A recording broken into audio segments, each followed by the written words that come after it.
Shalom, salam berkat dari kami untuk pendengar sekalian. Saat ini pendengar akan diberkati dengan program Hari Ini Harinya Tuhan bagian yang ke-8.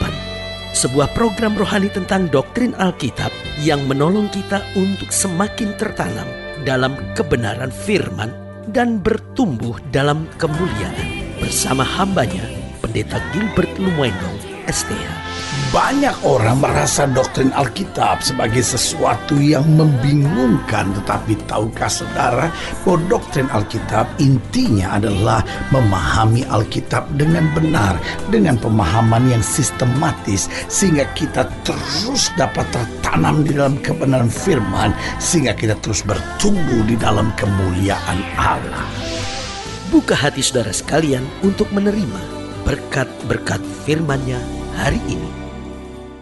Salah satu bahaya yang paling menakutkan adalah ketika kita melanggar perintah Tuhan.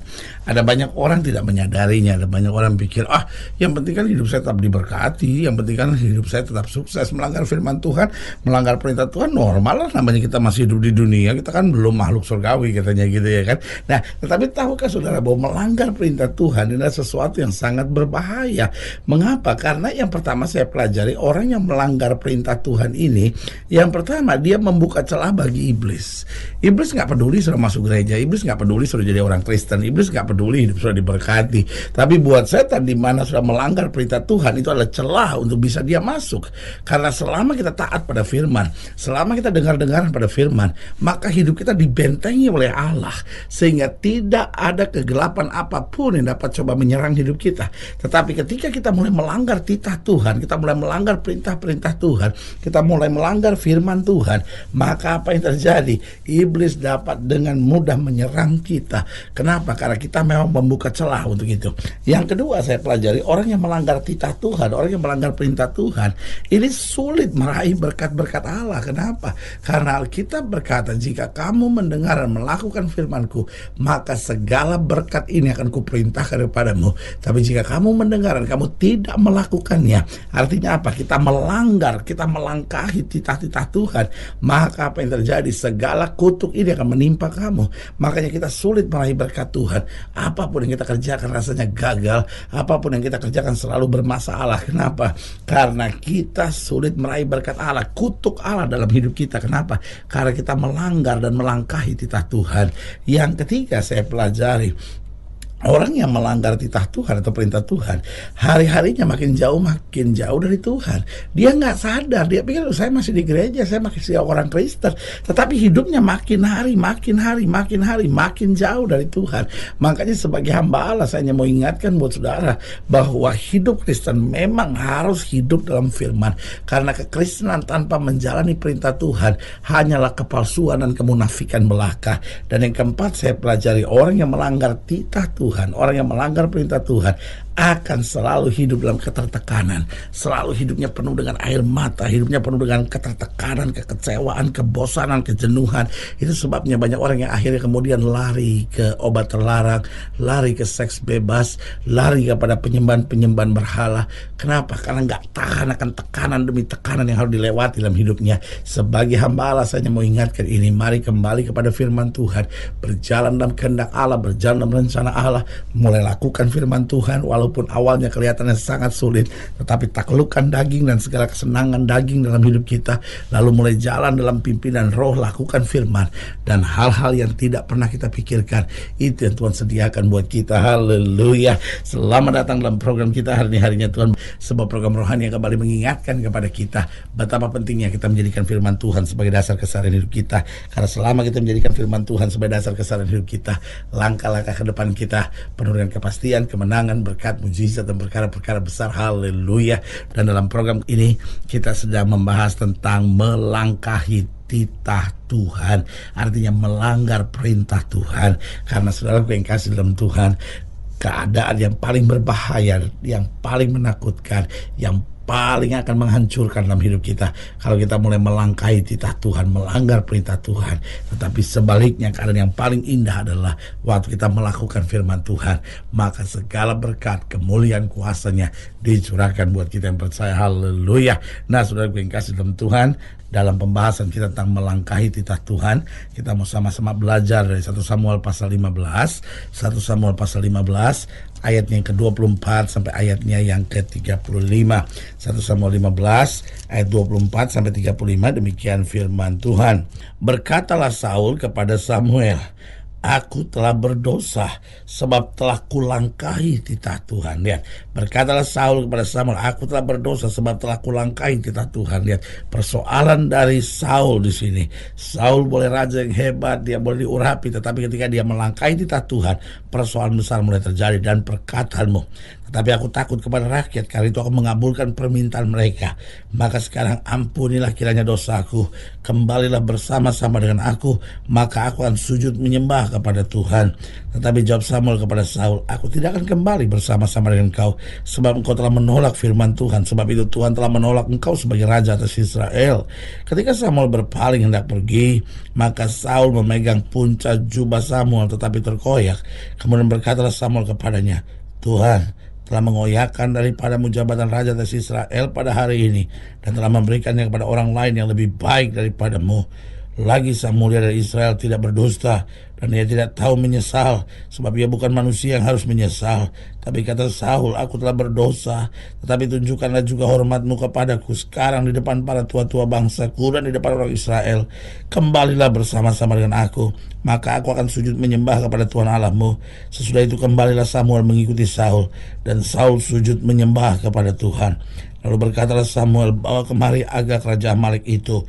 Dengan gembira Agag pergi kepadanya, sebab pikirnya, sesungguhnya kepahitan maut telah lewat. Tetapi kata Samuel, seperti pedangmu membuat perempuan-perempuan kehilangan anak, demikianlah ibumu akan kehilangan anak di antara perempuan-perempuan. Sesudah itu Samuel mencincang Agag di hadapan Tuhan di Gilgal. Kemudian Samuel pergi ke Ramah, tetapi Saul pergi ke rumahnya di Gibea Saul sampai hari matinya.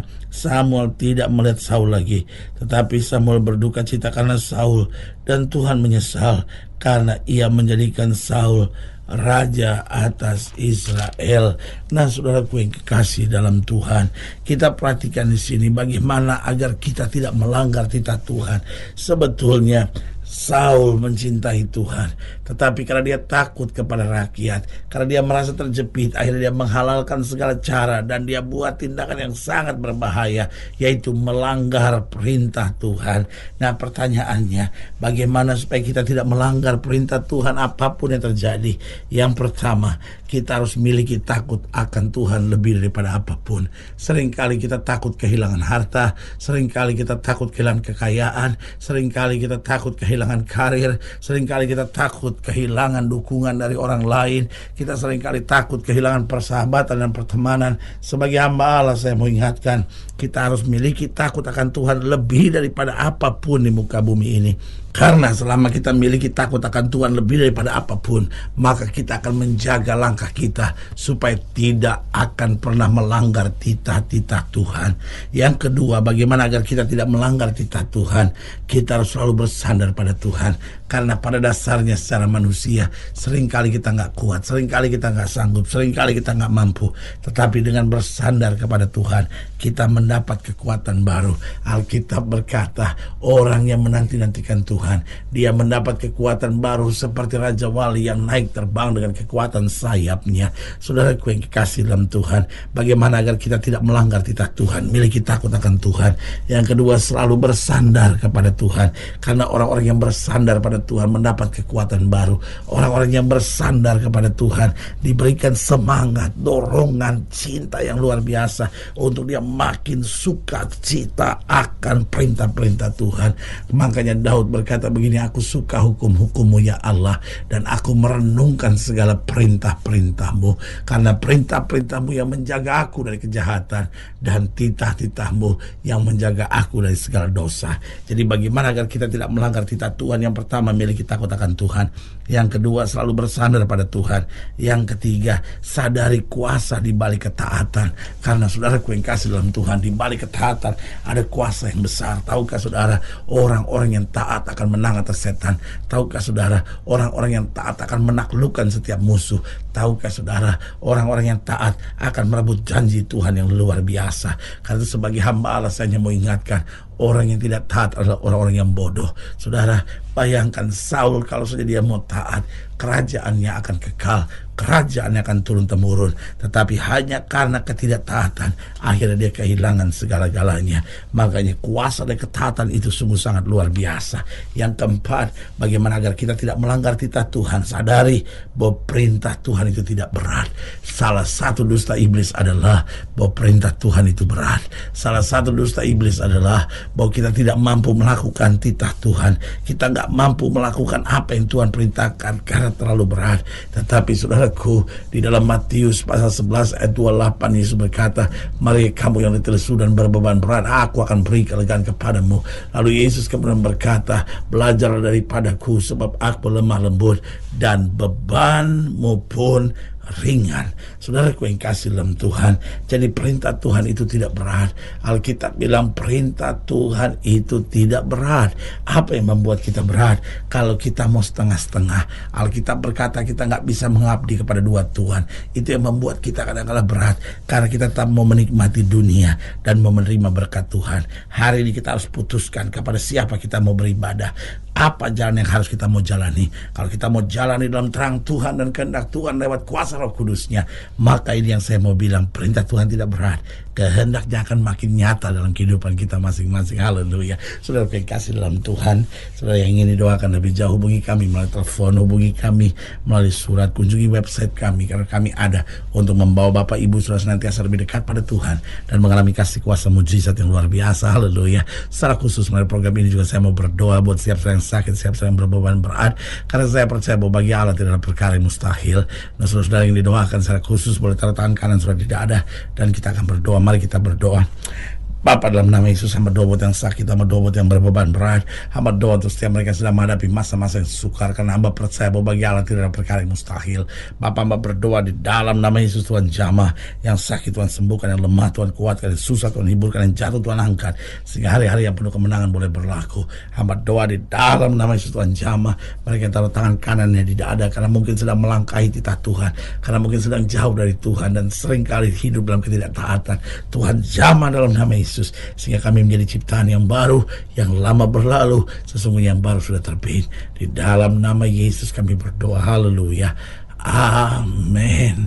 Saudaraku yang kasih dalam Tuhan, kita sudah berdoa. Ingat, Allah tidak pernah lalai menepati janjinya.